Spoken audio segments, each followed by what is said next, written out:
Bonjour, bienvenue dans cette capsule sur une technique de factorisation nommée somme-produit. Cette technique consiste à nous permettre de factoriser un trinôme, c'est-à-dire trois termes, et de le transformer en produit. Avant de voir la technique, voyons un exemple de ce qu'on est déjà capable de faire, c'est-à-dire multiplier deux binômes ensemble. En fait, là, je fais l'inverse de la factorisation. On fait comme si on voulait appliquer la double distributivité pour trouver la réponse. Normalement, quand on a une multiplication à faire, on multiplie les premiers termes ensemble, x2, x fois 3 va donner 3x, 2 fois x va donner 2x, et finalement 2 fois 3 va donner 6. Donc, notre réponse finale va être x2 plus 5x plus 6. Notre travail en factorisation, c'est de faire l'inverse. C'est donc de partir du trinôme de la fin et de retrouver quelle est la factorisation, donc quel est le produit qui a donné le trinôme x2 plus 5x plus 6. Pour ce faire, on va reculer dans le temps. Donc, l'idée générale, c'est de partir de nos trois termes, notre trinôme, pour le transformer en quatre termes, comme l'étape intermédiaire, puis, à partir de quatre termes, appliquer la technique connue de mise en évidence double pour retrouver le produit qui donnait les quatre termes. Donc, on aurait, en reculant dans le temps, retrouvé la factorisation de notre trinôme. Comment, par contre, décomposer en deux termes le terme qui initialement était au centre ici, c'est ce qu'on va voir. La première des choses, on va prendre un exemple qui est dans le tableau, 6x2 plus 11x plus 4, et notre but sera de transformer ce trinôme-là en quatre termes, en décomposant le terme central 11x. La façon d'y arriver, si on regarde l'exemple en haut, on remarque que pour décomposer le 5x, si on recule, on avait 3x plus 2x. Donc, l'addition de nos deux termes devait évidemment donner 5x. De la même façon, les deux termes qu'on va ajouter ici pour décomposer le terme central il va falloir que la somme soit 11x. Donc, je vais m'écrire cette condition-là. Je veux trouver deux nombres dont la somme est 11. Vous remarquez que le début et la fin ne changent pas entre notre trinôme et notre polynôme à quatre termes.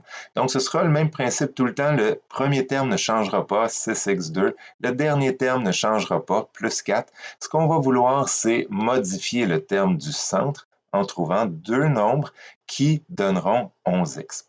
Par contre, il y avait une autre particularité si on regarde en haut.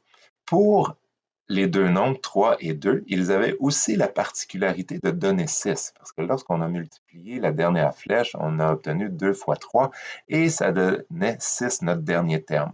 Donc, la deuxième condition à utiliser pour la technique somme-produit, comme ça s'appelle somme-produit, la deuxième condition est un produit.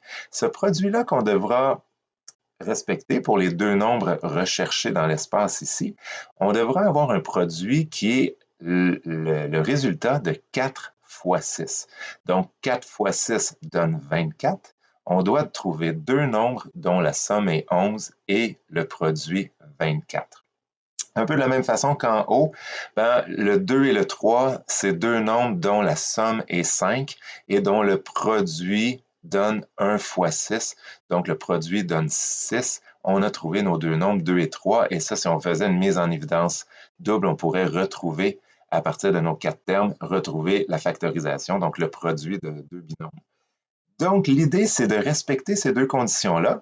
Un truc pour y arriver, c'est soit d'y aller mentalement un peu par essai-erreur, mais si on veut être plus structuré, on peut passer en revue tous les facteurs qui vont donner 24. Exemple, 1 fois 24, 2 fois 12. Et là, il n'y en a pas des tonnes, on va vite arriver à la fin de nos essais, mais à chaque fois, il faut valider, est-ce que la somme des deux nombres donne 11?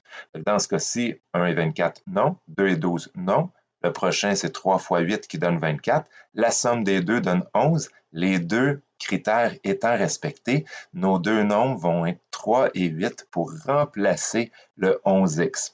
Maintenant, je dois écrire mes deux termes qui remplacent le terme central, donc plus 3x et plus 8x. Et là, dans quel ordre je vais les écrire? Ben, tout dépend de ce que j'ai à gauche et à droite. Mon but étant éventuellement, en fait, dès la ligne suivante, de faire une mise en évidence double, je dois m'assurer que je peux faire une mise en évidence simple à gauche et à droite. Donc, dans ce cas-ci, la façon qu'ils sont placés, le 3 et le 6, ça va bien aller. Le 8 et le 4, la mise en évidence simple va être facile. Donc, l'étape nouvelle, c'est vraiment celle-ci où on doit trouver deux nouveaux nombres dont la somme est la valeur 11 et dont le produit donne le produit des deux extrémités, 6 et 4, donc 24. C'est la recherche de ces deux nombres-là qui est la plus importante. Par la suite, on revient à une technique connue, c'est-à-dire qu'on a une mise en évidence double où on va faire la partie de gauche, on va sortir un facteur commun qui est 3, un autre facteur commun qui est x, il va rester x plus 1 dans notre parenthèse. De l'autre côté, à droite, on va sortir le plus grand diviseur commun qui va être 4, positif. Dans notre parenthèse, il va rester 2x. Oh, pardon, je me suis trompé à gauche. Si je ressors ici 3x, il reste 2x, pardon pour l'erreur dans la première parenthèse. Sinon, je n'aurais pas eu deux parenthèses égales. Et finalement, après la mise en évidence du 4, il me reste plus 1 dans ma deuxième parenthèse.